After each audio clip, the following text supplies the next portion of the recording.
Hey everyone, welcome to another episode of the Coach's Corner University podcast. I am your host, Paul O'Neid, and today I'm joined by longtime friend, Bill Elliott. Bill is someone who I had the pleasure of meeting through the powerlifting community up here in Ottawa, Ontario. Well, I say up here in Ottawa, Ontario, but I'm currently in Houston, Texas. Um, Bill, it was actually one of my clients as he was working towards his final meet in powerlifting before he retired. But Mhm. I got to know him over those years and have stayed in contact. And Bill's just honestly, for lack of a better word, I'm just completely fascinated by you, Bill. Thank you. A very interesting man. Welcome to the podcast.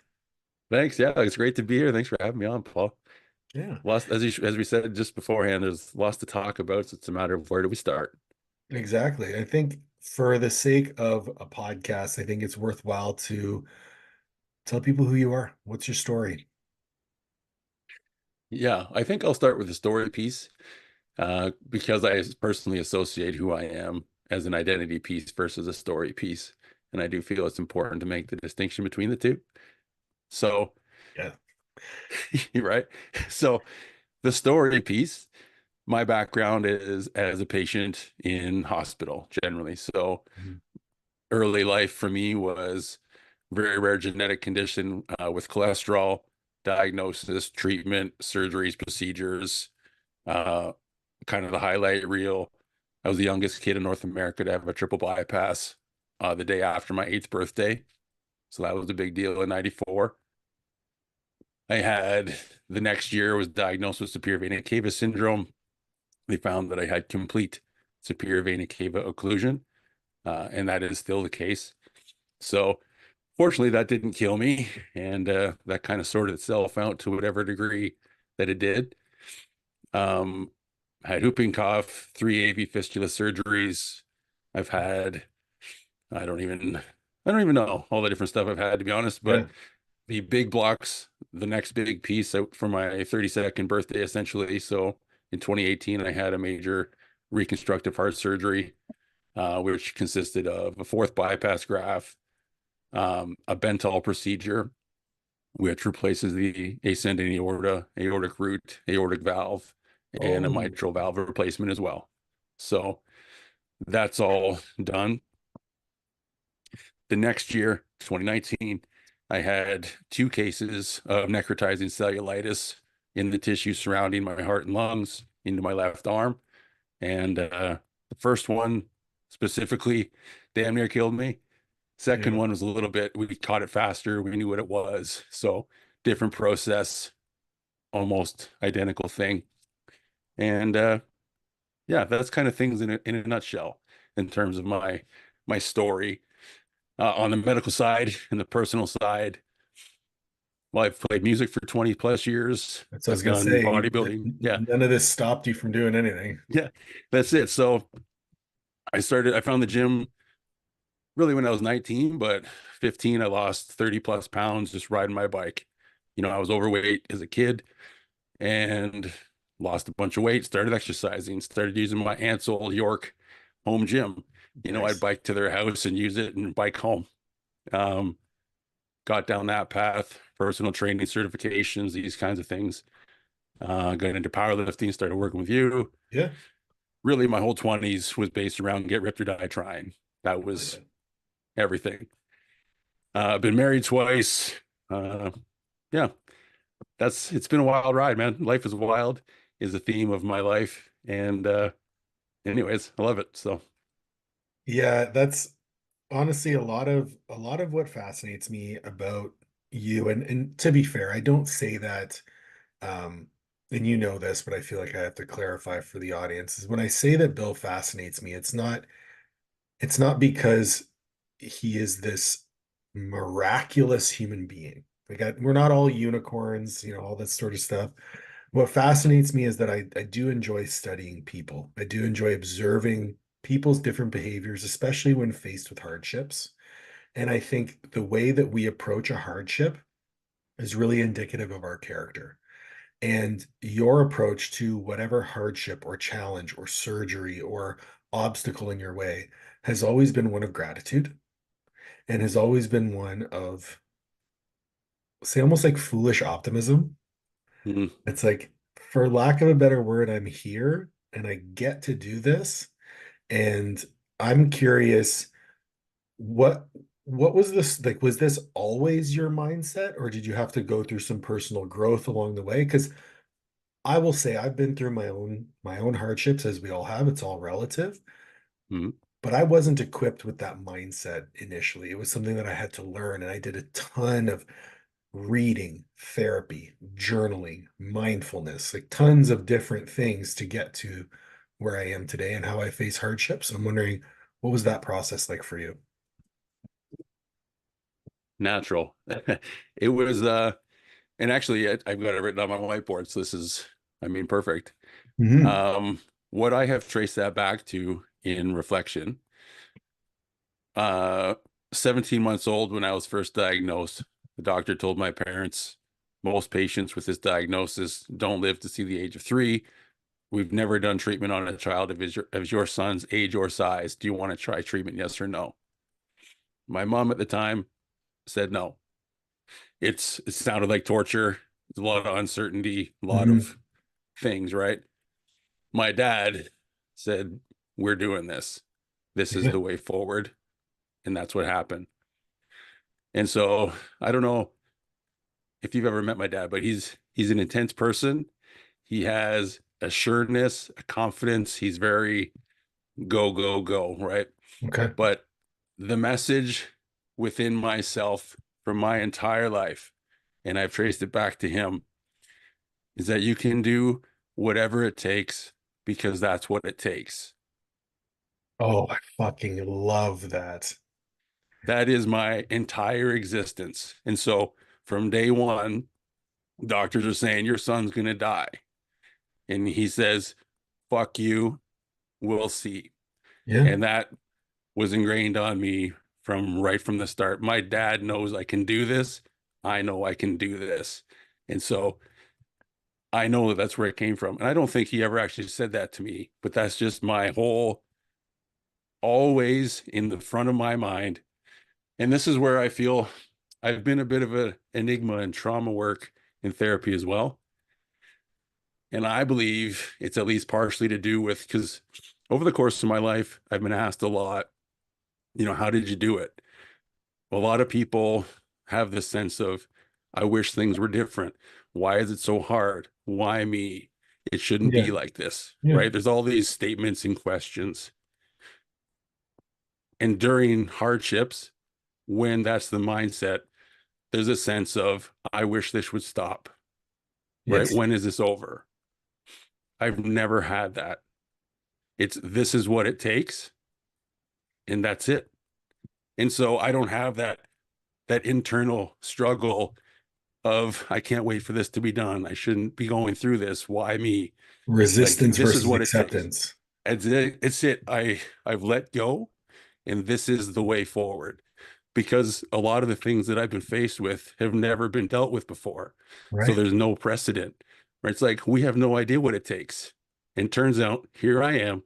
This is what it takes. Hmm. And I can. And that's my entire existence.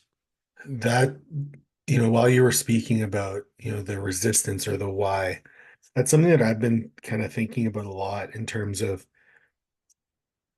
okay, so you're dealing with this hardship and you think, why me? If someone gave you a reason, would that change anything? Right. It's like, why am I going through this divorce? It's like, well, because when you were 5 years old, you didn't feed that dog on the corner of the street when you had a snack in your hand, and now you get divorced. It's like, oh well, man, Yeah. what are you gonna do? You're gonna do the exact same thing that you're gonna do in this moment. Uh-huh. You're And going to that find a doesn't different question. Well, why exactly is that? It's like right. either way, here we are. Here we are. Yeah. And I actually read a book. It was by a gentleman named Trevor Moad, I believe. This is how you pronounce the last name. It's called "It Takes What It Takes." He's a Sure. he's a mindset coach, and he worked with, oh my goodness, I totally forget the guy's name. Russell Wilson, quarterback for the Seattle Seahawks. He was his Okay. mindset coach, and it was just the entire theme of the book was like, anything that you want to do, any type of personal growth, it's like it takes what it takes. And I relate that back, not a medical emergency by any means, but so I was overweight growing up, and I always told myself, I'm like, I want to have abs. I just want to Mm-hmm. have abs. I don't care what happens. And there's a lot of things that happen. Like was competing in powerlifting, so I had other goals, and I didn't necessarily commit myself to a fat loss like deep enough. And the first time I ever got abs, I was like, I really had to work way harder than anyone I know to do this. Mm-hmm. And all that came to mind was like, well, I guess that's what I got to do if I want to have abs. And that's an easy parallel to draw for a lot of the people listening in terms of if you want to achieve X, Y, or Z, maybe you do have to work harder than everybody else. Or maybe you do have these odds stacked against you, or maybe you do have these limitations. But that goal is going to take whatever it takes to get to it. So if you want to get to it, you have to prioritize the things that you need to prioritize in order to check the boxes and get to where you Mm-hmm. want to go. That process never changes. No, And I think the no, sooner we can accept it, the better.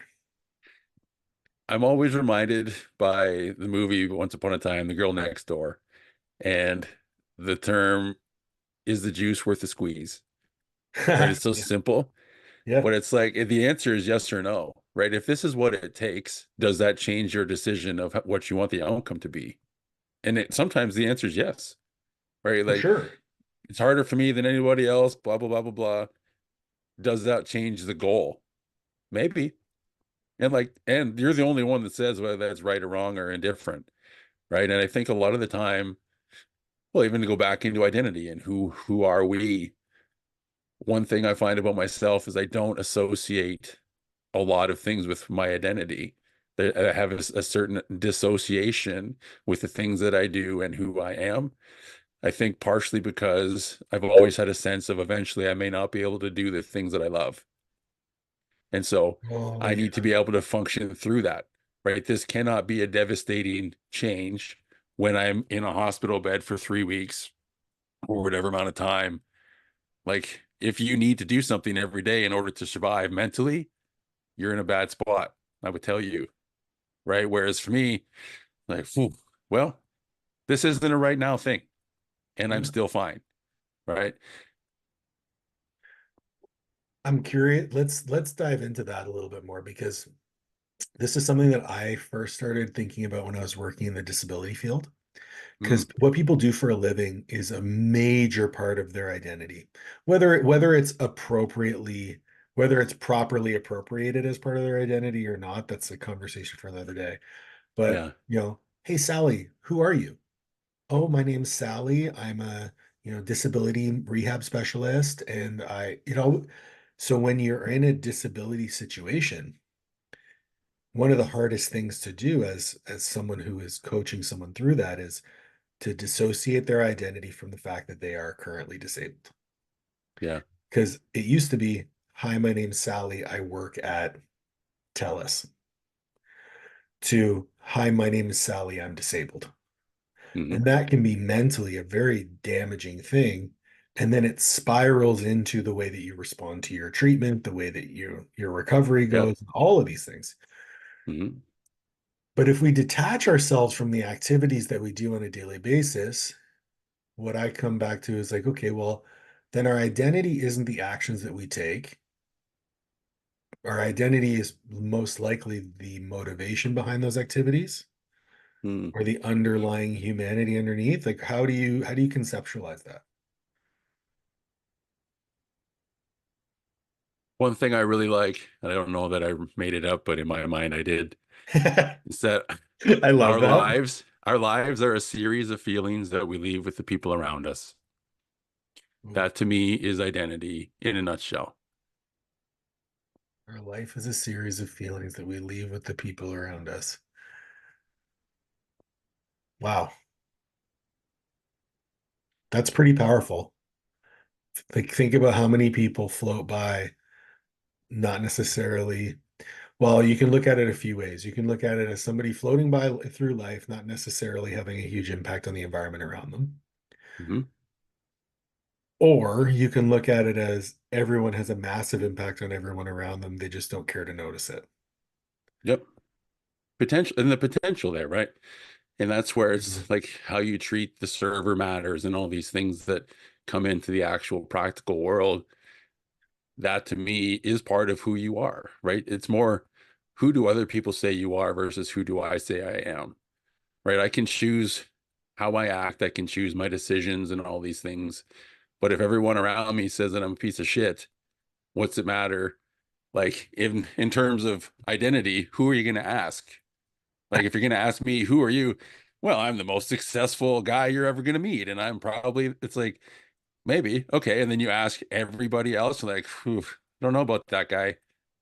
I Which actually one had of the this I had this conversation the other day because I was like, people will tell you to do what you want, and people will tell you to, behave in a way that's right for you. But at some point, you go from being an independent thinker to being a narcissist, and that line is a very, very thin. sure. Well, but then it goes into lines of success too, and that's something that I find I am currently on government disability as well. And so this is a process that I've also mentally gone through as a person, as a man in today's society. I was hospitalized for 2 weeks, told I was going to die. I can't work anymore, period. Right. So that came out of nowhere, kind of. And that was like, well, fuck, I can't support myself. I don't have literally any income. I had just changed jobs, so I had no short-term or long-term disability. I had nothing. So that was a big shift. Hmm. And now that's part of the process I'm still doing is just working to get myself off of that. But not but as well. So I have dealt with that process myself, but I've never cared about career in terms of prioritization. Like to me, life has always been about family, fatherhood, these types of things. Hmm. That's my whole, and like work has been a peripheral. Like Right. whatever the career piece is, that's not what life is about for me. And so it's been difficult to a degree for me to reverse engineer the pieces of this fatherhood figure that I can incorporate in my day to day, regardless of that situation. Right. So leadership, role model, teaching, what Yeah. are the like those are the aspects that I hold at high value that I want to incorporate in my life. And Mhm. so how can I incorporate those now? Well, I think diving into coaching is probably as close as you can get in the Exactly. moment. But Exactly. I think that's really interesting because I have always associated career as a priority Mm, to the point where my career has come at the expense of myself in a number of instances. But it's as I've created more clarity over my personal identity, my career has taken a much more positive shape. And I think it's because I defined impact as one of my main tenets of success. And when I look at, as that person going through life, leaving feelings with the person around them, I'm very proud of the fact that you'd be hard pressed to find somebody who doesn't have a positive thing to say about me. And that's mm, not me like flexing on anyone. That's just I've curated that because it's important yeah. to me. And even in times of conflict or even in times of uh, even personal turmoil, I do try to impact the world in a positive way in whatever capacity that I can. Now, the idea of identifying with this, fatherly figure in coaching and what is it about coaching? Like to me, I think you should have been coaching a long time ago. Sure. And in a way you have, right? The way that you interact with people is very much as a role model from a mental standpoint. But how do you move from that into creating something? It's a process. And that's yeah, well, honestly, it's been a large learning curve. I spent a lot of time in the last specifically year, but really like 4.5 years trying to shape that together. Right, Um, I completely agree. Informally, I've been doing it naturally for a long time. right. And so to create this more formalized process has been a bit of a undertaking, really, because it's not a world that I have had any experience in before, like in a formal setting. Mm. And then happens to be just the way the world has changed in the last few years as well. So it's kind of my initial conceptualization was to do things in person because that's for me, that's where the more powerful connection happens. It's face-to-face interactions. Yeah. And so, well, that's I started in the public speaking in 2019, Yep. did a handful of events, and then COVID hit. And then I'm like, I'm not interested in going online because, in my opinion, that's part of the problem. The lack of sense of connection is largely deriving from this increase in internet usage. So how do I extract out the internet and do the thing that people actually are longing for? And that comes within me. I felt a sense of isolation for most of my life because a lot of the things that I had dealt with had never been done before. They'd never found it before. They didn't know, you know. You are So the as a outlier. 5-year-old, right, I don't know any other 5-year-old who had the things. I didn't know any other 8-year-olds with triple bypass because I was the first. And so Right. there's this overarching sense of aloneness in the world.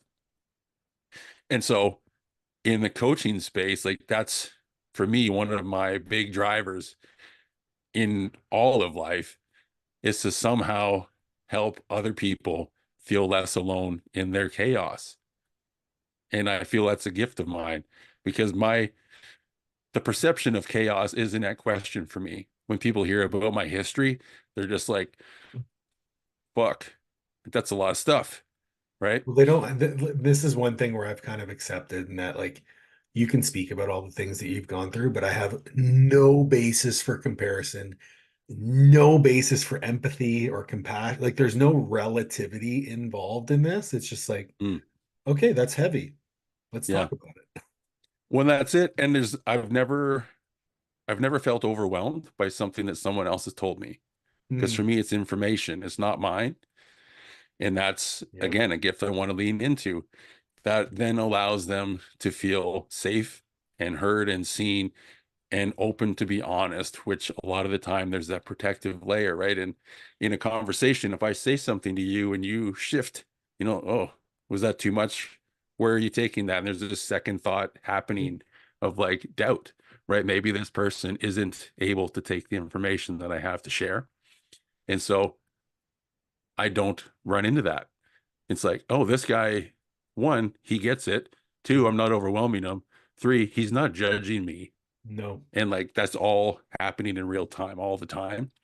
So, One of the struggles I have with the idea that the online world, so I will start off by saying I'm incredibly biased because my mhm, entire business is online.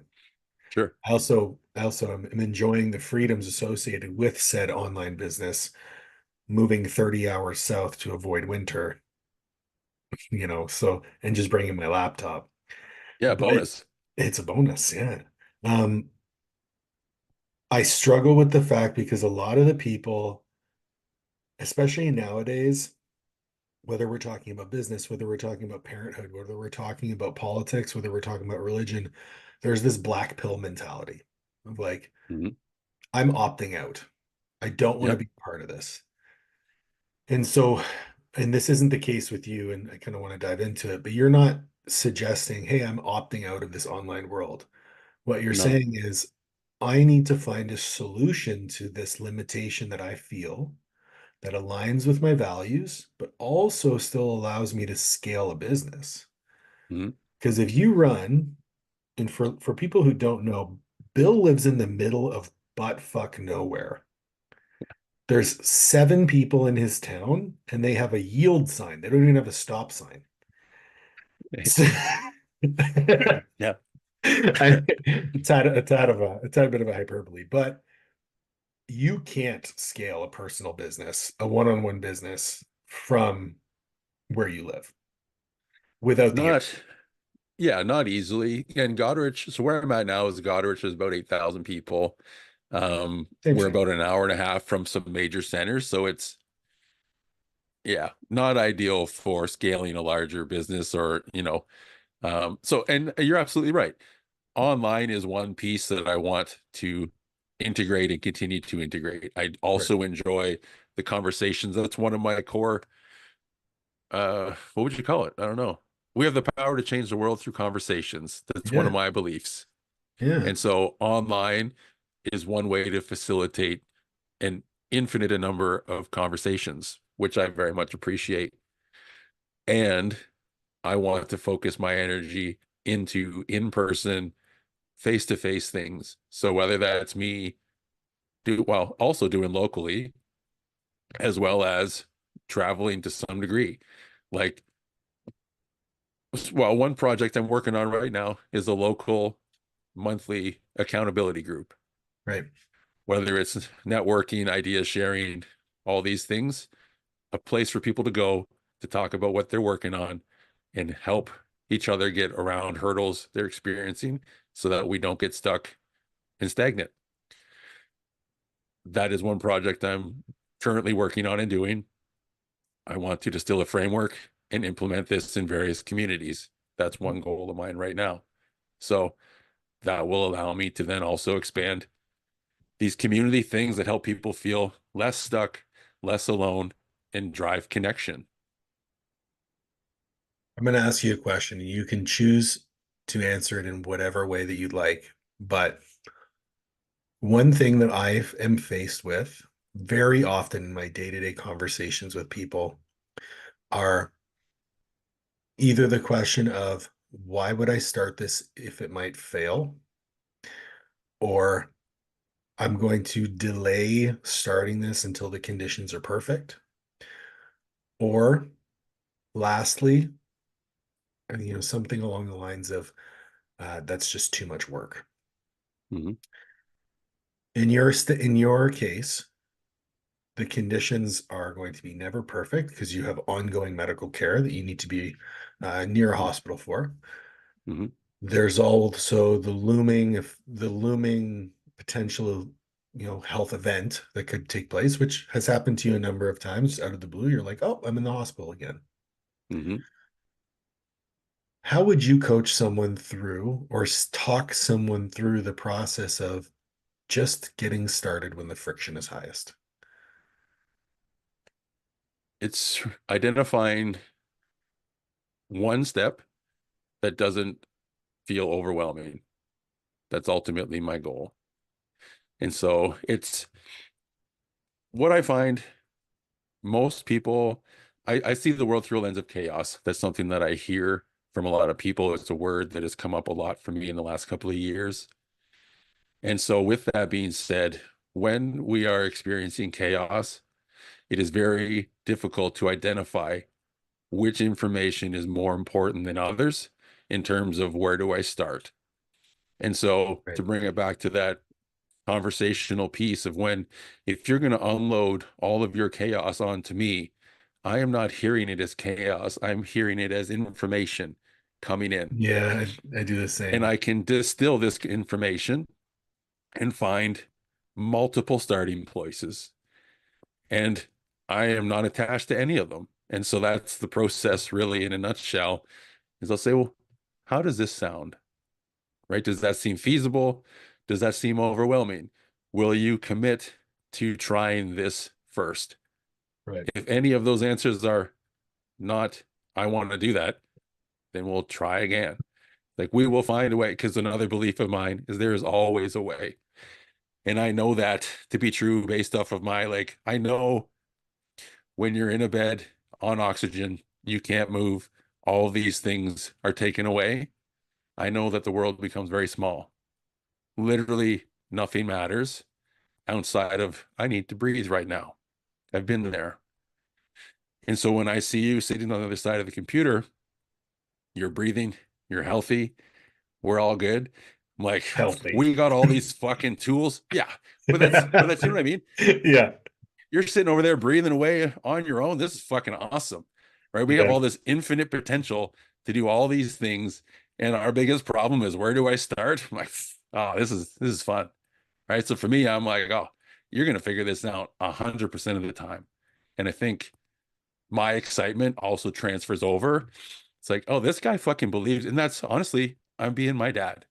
Like you can take whatever it takes because that's what it takes. And when I see you with a goal, thinking, fuck, I don't know, I'm over here like, I fucking do know. I just Yeah. do. Yeah. So figure it out, and I'm here to do it with you. And that's I get all fucking fired up right now. I love this shit. I love it. But that's that foolish optimism that I was talking about before. It's like, Exactly. It's built it's in. at some point you just gotta fucking roll the dice. And it was one, I've been meaning to talk about this because it was probably the biggest catalyst in my own personal business journey. It was when I was deciding whether or not to quit my full-time job and go all in on coaching. I had a conversation with my mom, and she said, if there's one person in your life that you should be able to bet on guilt-free, it needs to be you. And she also said that if I was going to bet on anyone, I'd bet on you. Mm, And that hit me really deep because it got me thinking a lot about my fears. And a lot of yep. my fears, they call it false expectations appearing real, right? Fear. Mm, And that's truly what it is. It's these false expectations based on language that we choose that shapes our perception about the world around us. And when she framed it to me like that, I was like, huh, I've never failed at anything in my whole life. Why would I start now? right. Yep. And so I was like, well, what is failure really? Well, you could look at it and say, well, I had my dream job and I quit. You could look at that as failure, or you could look at it as, well, it wasn't my dream anymore. Yep. And then you could look at it as, well, this is my third career. Well, so I failed a couple times before, or no, I just shifted perspective. You built a foundation. There's a difference between a pivot and a failure. 100%. So, but even just by reframing them as pivots, well, now I'm the one in control. Hmm.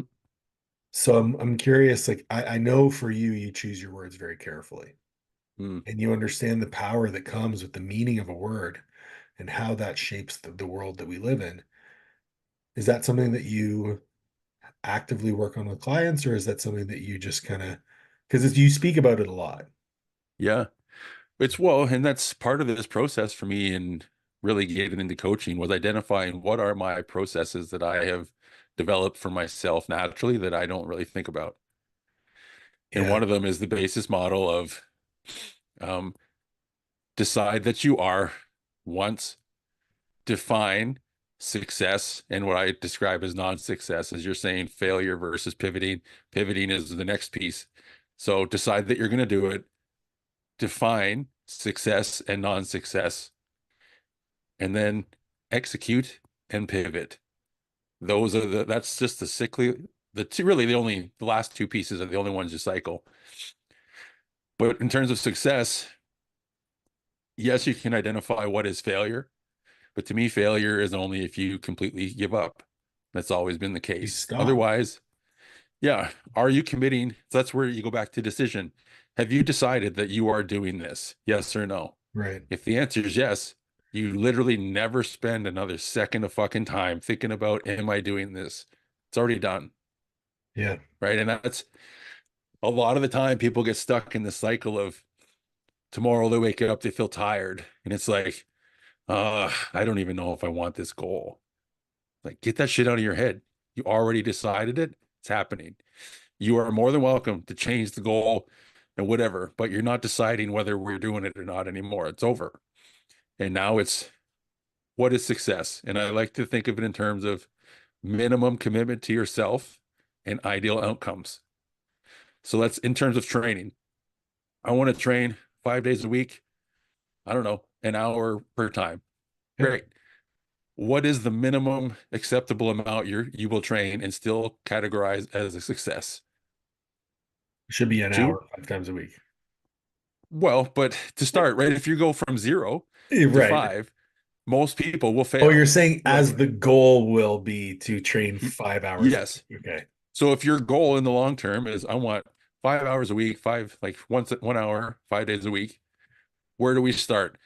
A lot of times when people start at 5 days a week, 2 weeks in, they're overwhelmed and like, if I can't do this, I'm sore, blah, blah, blah. Yeah. Right. And so what's the minimum amount that will still classify as success? And that to me, it's like pick two or three and we'll build, right? Yeah. Within 4 to 6 weeks, you'll be at 5 days a week, no problem. Right. But it's just distilling that backwards. And training is just a simple uh, example, but you can do that with anything. And that to me, I love the creative process in that it's like, I really want to, I don't even know, X, Y, Z. Great. How do we bring that back to what's the minimum amount you can do per week or per day, and you'll still feel good about yourself? Let's start there. Well, I look at life as like a series of input output equations. So Mm, if I want certain outputs like goals or, whether it be personal, financial, whatever, it's like there has to be a set amount of inputs in order to get me to that output. And mhm. one thing that I've adopted more recently, especially when it comes to the business side of things, and you know what, now that we're talking about it, I'm seeing this actually applied broadly. So let's bring it back to relationships because I know that's an area where you're kind of diving into. Yep. I knew that I wanted a specific relationship with my partner. And that type of relationship required a lot of honesty and open communication. But in order to communicate with somebody, it takes a lot of work to make sure that the words that you're saying are heard the way you want to be heard. And it takes a lot of practice to understand how to listen and hear that person's communication for how they want it to be heard. So if the outcome I'm looking for is a deep, meaningful, and reciprocal relationship with my partner, that's going to take a lot of inputs of conversations. Yeah. So I just started having a lot of conversations with my partner. And Sure. lucky for me, that started on our first date and it's never stopped. And we definitely talk about our relationship at least once a day. Mhm. And it's through that like, and I hear it's very validating to have people say like, oh, your relationship is so great and blah, blah, blah. It's like if they only knew that it was just a very simple input output equation and someone else Mm, committed to that same equation. And you can make these same parallels with anything you want to accomplish. I want to make $1 million. Okay, cool. It's a very tangible outcome. How many inputs do you need in order to make $1 million? mhm. Well, if you charge $500 for a product, it's going to take you 200,000 inputs to make $1 million. Sure. Do you have what it takes to put in 200,000 inputs? Mm, Maybe, maybe not. Or sorry, right. it'd be 20,000. Um, but whatever the case, it takes whatever it takes, Right. given your context. So you either accept whatever it's going to take and you do it, or you change the circumstances so Mhm. that whatever it takes fits your abilities, your commitment level, your skill set, et cetera, et cetera, et cetera. Absolutely. Well, that's one of the pieces of like running my own business that I've found, I wouldn't say challenging, but definitely I'm aware of in the sense that my energy capacities do change day to day. For sure. And so finding this minimum daily thing in order to that's sustainable for me, right? Because something else I have experienced as well is I'm very good at overextending myself.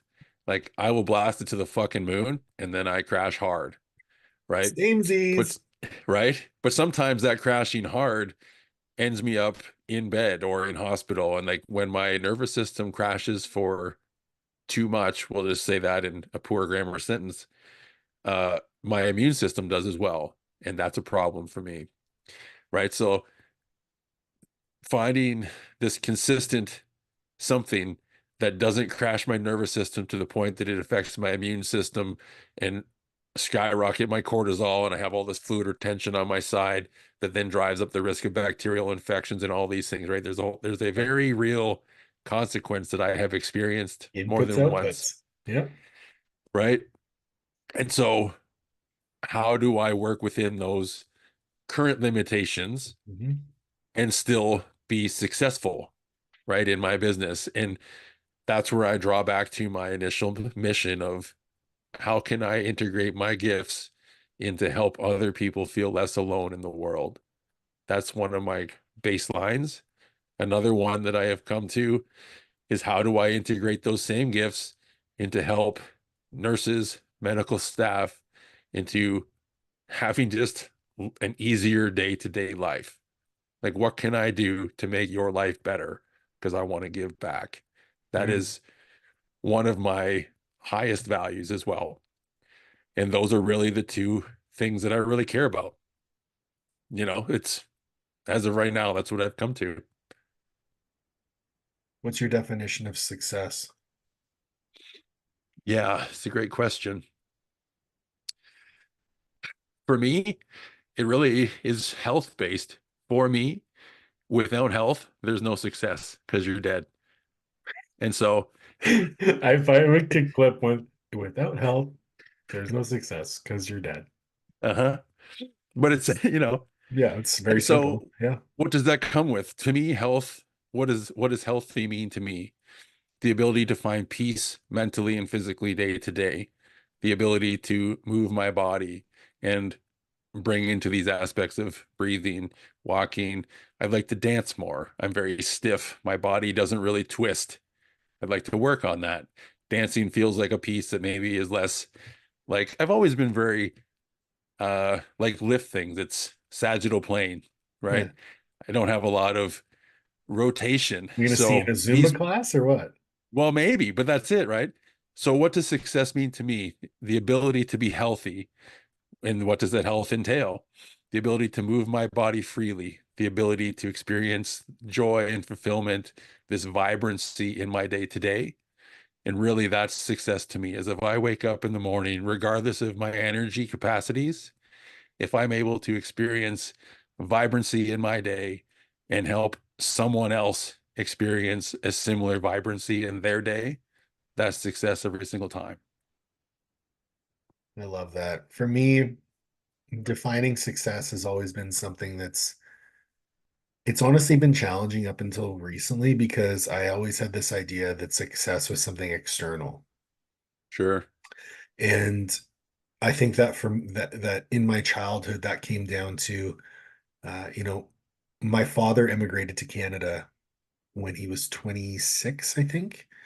Um, and so he was always basing our success on our ability to achieve based on his influence and stuff like that. So I always Right. looked at success as achievement. Now I look at success the exact same way I look at happiness. Because for me, Mhm. happiness, if I'm happy, that means I'm successful. And I Right. spent way too long in my life being unhappy. And the Do reason you find happiness as one of your highest values? I would say it is my number one value. Really? I would say that it's not even on my chart. Happiness, as I define it, is to be meaningfully moving towards a goal that I've set for myself. So Mm, for me, happiness is a process, it's not a destination. sure. And I choose to look at that happiness as a process of leveling up in whatever Hmm. my relationships, my business, my physical health. So if I am meaningfully moving towards those goals, I wake up happy every single day. Mm, And the thing that I love most about this personal philosophy is that I'm in full control over whether I move forward or not.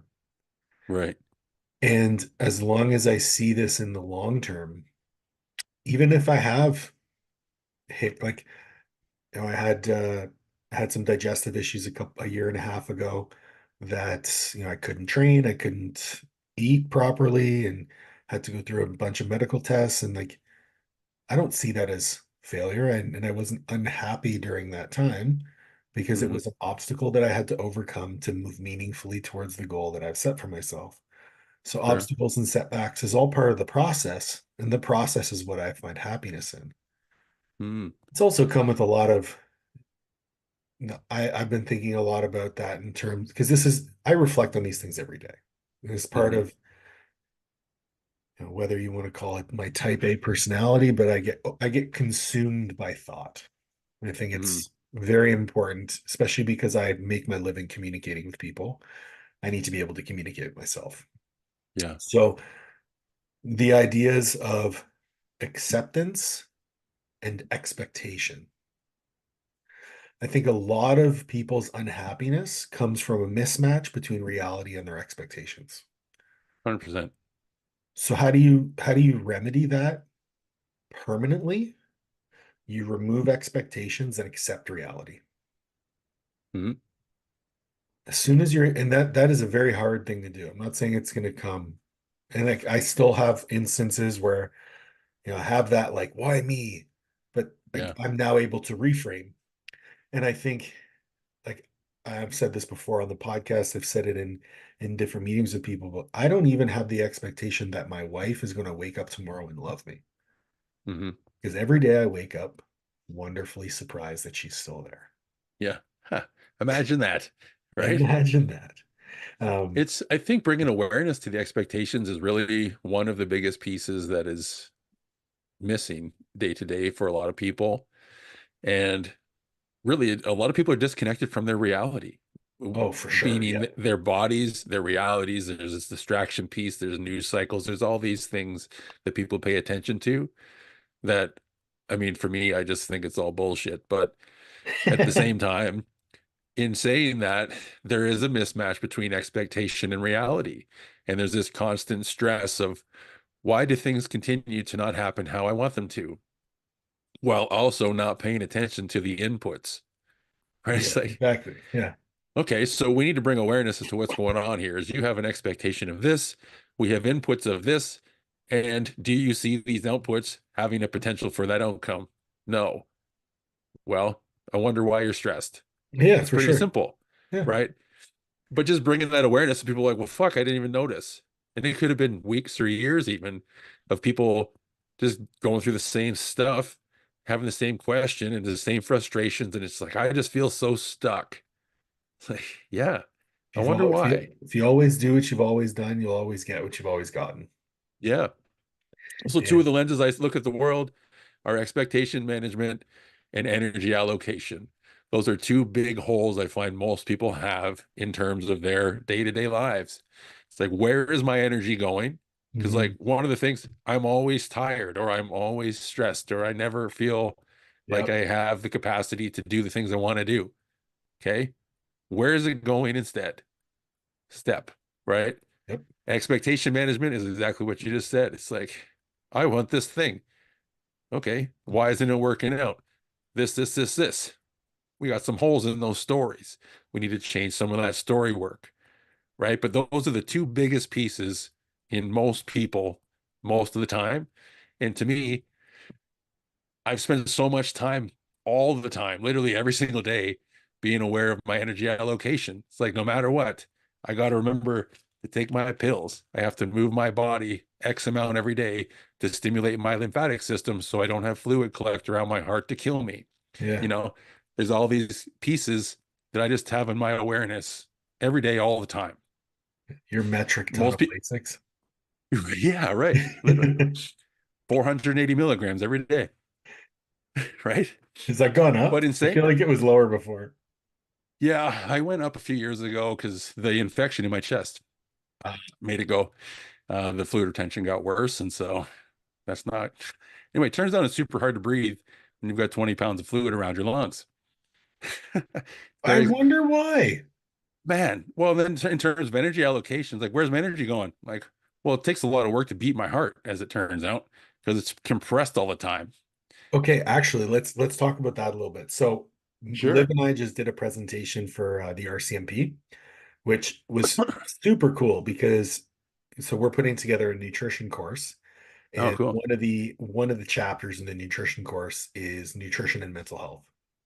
Hmm. And one of the statistics that we came about while we were researching for this, and it's something that I had known a long time ago, but kind of just gets filed in the back, 36 years old, gets filed in the back, Absolutely. was that your brain makes up 2% of your body weight, but it allocates for 20% of your metabolism. Okay. So think about that in the context of stress and overwhelm. If you're allocating 20% of your energy metabolism towards stress and overwhelm, no fucking shit, you're tired. Yeah, absolutely. So you want to talk energy allocation, like focus on the shit that matters. Well, and the question then becomes, what do you do with it? Is how, Yeah. right? Well, I'm not intentionally draining my energy being stressed, and I just have all this shit to deal with still. So now what? It's like, okay, well, now we do this distillation process. We find a place to start that doesn't drive your overwhelm up past the point that you don't want to start. Okay, here's something that just came to my mind and I think is worth a conversation. Hmm. I get this all the time, more so now than ever before, because people seem to be very conscious of the place of privilege that I speak from. Sure. So I'm speaking about for mental health, mindset, success, outwardly as someone who has achieved a very balanced mental health, a modicum of success in my industry. So I'm speaking from a place of privilege, and I don't know what hardship feels like. Mm, That's not something that you will ever have to deal with. no, no, um, and I personally find it to be a challenge because I don't want to share my hardships. I don't want to share right. the things that I've been through because, to be fair, I don't think it's any of anyone's business. Hmm. But it comes to question of how do you garner the credibility to speak on something when I'll just draw a parallel. So you are not a accredited psychologist, you're not an accredited, psychiatrist or mental Right. health practitioner, but you have a degree from the School of Life. Yeah. I think some Honestly, people value that more. what I found is honestly more times than not, I from my clients, I hear back that our sessions are more beneficial than therapy. Not in the sense that I think therapy is invaluable, but in the sense that my perception of therapy is it's a one-way dialogue. And a lot of the time, it's like, here's a bunch of tools, go integrate them. But they're not able to give them an opinion as to how they can integrate them day to day. And that's the piece I feel like it's missing Oh, fair. is people have all of these toolbox of stuff. We can have information coming in from everywhere. I know all the things to do. And then tomorrow morning, when I stub my toe and I'm late for work and blah, blah, blah, I fucking snap. Nobody's thinking about, I'm going to integrate my therapy tool right now in real time. It's like, and then I yelled and blah, blah, blah. It's like, okay, so how do we take into consideration the day-to-day reality that you experience and make change over time? And that's something I don't have a governing body above me keeping me from sharing personal experience. Right. And so I'm able to offer back like, whew, yeah, that's fucking hard. And Yeah. if they want to, I've got lots of hard shit I can talk about. If you want to hear about it, then we have like a discourse or not a discourse, like a banter. And Yeah. like, oh fuck, man, that's heavy. I'm like, yeah, try me, right? Let's go. I'm in, I Try can talk me. about lots of stuff, Come right? at me, bro. Well, that's it. Like in all the hardships, you want to talk about health? Been down that road. Relationships? Been down that road. Grief? Lost a daughter. Like, there's a lot of the major life pieces that people struggle with. I have also experienced. And so in a session, yes, it's about them. And I'm able to communicate back that like sometimes it's just the way it is, and like we're all on the path of life. So therapy, I do have that buy-in. I don't have the necessarily the structure. And that's something even in my own therapy. A few years ago, one of them was like, where did you learn about CBT? I'm like, I don't even, what are you saying? Right. And then Yeah. the next session, she brought me a book about CBT. She's like, this is what you've been talking to me about for 6 months. I'm like, okay. Like, I had no idea. Like, this is just the way my brain works. So, It's the way your brain works, but it's a function of your experiences. well, that's it. And I don't necessarily have the acronyms and the structured tools Like even motivational interviewing. I know now that that's a thing that I do relatively seamlessly on a regular basis. Yeah. I didn't know it was called a thing until someone was like, "Oh, I saw a video about this." I'm like, cool. Like, I don't know. I just, this is just what happens, right?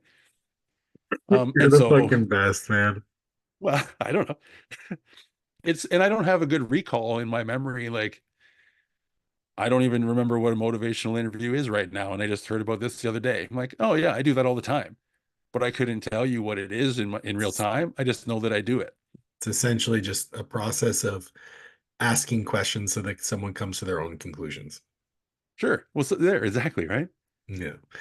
But That's so the natural things that, yeah, it's come together through my experience, and people, I think, see the realness. And one thing I find is unique about me, most things that people perceive as vulnerability, I don't perceive as vulnerability from myself. So I can talk about my experiences, I can share stories and life things, and as you said about, it's not their business. I totally agree. And yet I don't feel vulnerable sharing those things about myself with literally anybody. So if it's helpful for the conversation or helpful for the client to hear about my life experience, like tomorrow, I don't even remember that I shared the story. It doesn't register as an yeah. impactful thing on me. And so if it's beneficial for them, I'm here every single time. Yeah. I think for me, not that I feel I have to validate, but for me, it's more so it's the experience that has come or the knowledge that has come through that experience that is valuable, not the Hmm. experience itself. Um, and to be fair, I will share those in a one-on-one setting, but as far as Instagram or social media, it's not Sure. what needs to be said. But I would love to finish before we get into the nonsense quick hit questions that I always ask at the end of our podcast. Sure. Um, Training to me has always been a wonderful proxy for the challenges of life, especially the Hmm. squat. Hmm. You have this massive weight of the world weighing you down, yet you stand up. Do you miss that? Coupled by how have you replaced that feeling? Short answer, yes, I missed that. Um, I wouldn't say that I have replaced it. I would like to. It's There have been a few aspects of my life over the years. Playing shows is one of them. Mm. Playing with my band in front of, let's say, 100, or even the biggest crowd was over 1,100 people. Oh shit. That is a feeling that I have. It's unparalleled. It's very unique. Yeah. Nothing else in life has felt like that. Powerlifting is another aspect of life that's very similar in the sense of that meet in 2016, right? I hit my numbers. You feel like a fucking king. Like I did that. You get pick up that third deadlift, you get the white lights, You smoked like it too. right? And yeah, there's no other feeling like that, right? Yeah. That's I was standing there, a 30-year-old man and a 17-month-old baby who wasn't supposed to be here, Yeah. right? This whole like, yeah, come at me life. And so in lifting, to replace that, I still train. I'm trying to do 2 days on, 1 day off right now. It's a cadence that I have to play with as Right. well.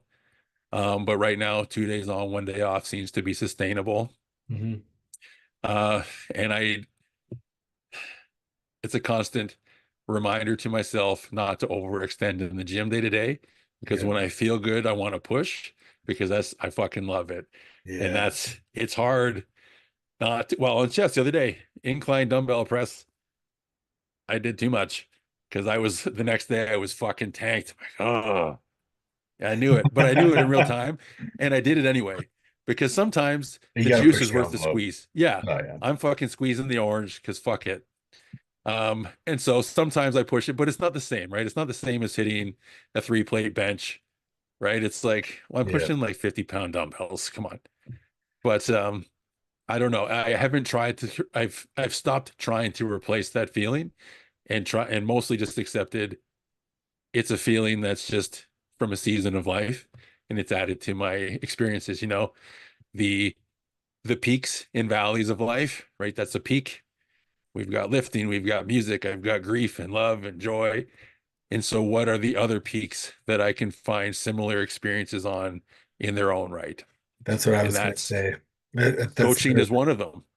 That's what I was going to say because, for me, there came a time a couple years ago where I was like, are my heaviest lifts behind me? Right? Are my 800-pound squats, 700-pound deadlifts, are they behind me? Yep. And I had to accept at the time that they probably were. I'm coming to see now after some very diligent work and some great coaching from my coach, Daniela Martina, that they're not behind me. And so there is an Hmm. opportunity for me to potentially revisit those feelings. But if there is one piece of advice I could give you in that regard is that um, and I heard James Smith say this today. He said all winds feel the same. Mm. And that's something that I definitely resonate with because I find the same joy and excitement and anxiety and all of these amazing feelings in my work, in my Hmm. relationship, in my own, personal pursuits. And whether it's an 800-pound deadlift or, standing on a balcony in Jamaica with my wife, like those highs are the same. Hmm. You just have to learn to appreciate them the same. Now, my question back to you is, would you describe those highs as peace? That's what came to mind to me immediately, is the commonality across that peak is a sense of peace. It is. And that level of peace is something that I try to cultivate in everything that I do now. Mm. I used to be somebody who sought out chaos and sought out, those just really arduous situations. And Hmm. while I do believe that we stand to gain a lot from seeking out stress for that allostatic benefit and all that stuff, those experiences are only as valuable as your ability to find peace within them. Hmm. So when the world around you, and there's a quote about leadership, and that a leader is someone who can find peace within chaos. Sure. And I truly resonate with that, and it's something that I try to embody in all of my pursuits. It's an interesting reframe on leadership because I would definitely then describe myself as a leader. I would as well, for sure. Yeah. And it's actually reminds me of I've seen the meme around a little bit in the last week or so, but about redefining success as people's ability to feel safe around you.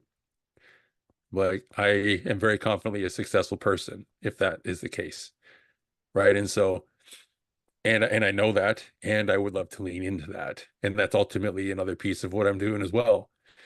Safety, not to go on a tangent there, but that's something else that I hold at high value, right? Mm, It's very important to me that people feel, I guess, emotionally safe. I mean, I'm not a physically threatening person, but all of these things, right? When the nervous system feels safe, I feel like that's our ability to connect, and that's one of my highest values is connection. So I love that. All right, enough seriousness. Let's talk a little bit of nonsense. let's go. What is one album that you can listen to with no skips? Uh, Honestly, I don't even know the name of the album. After the Burial, Wolf Among Ravens is the song at the end, whatever that one's called. Dude, After the Burial rips so hard. Dude, they're just they're the best. The best riffs, the staccato, amazing. All screaming, no singing. I can't. The metal with the singing, it's not for me. If you're gonna sing, sing. If you're gonna scream, you fucking do it well. Listen, I have to have a little bit of melody. So, like, After the Burial is pretty close to as hard as I'll get. I Mm. need to be able to kind of know the words to the song.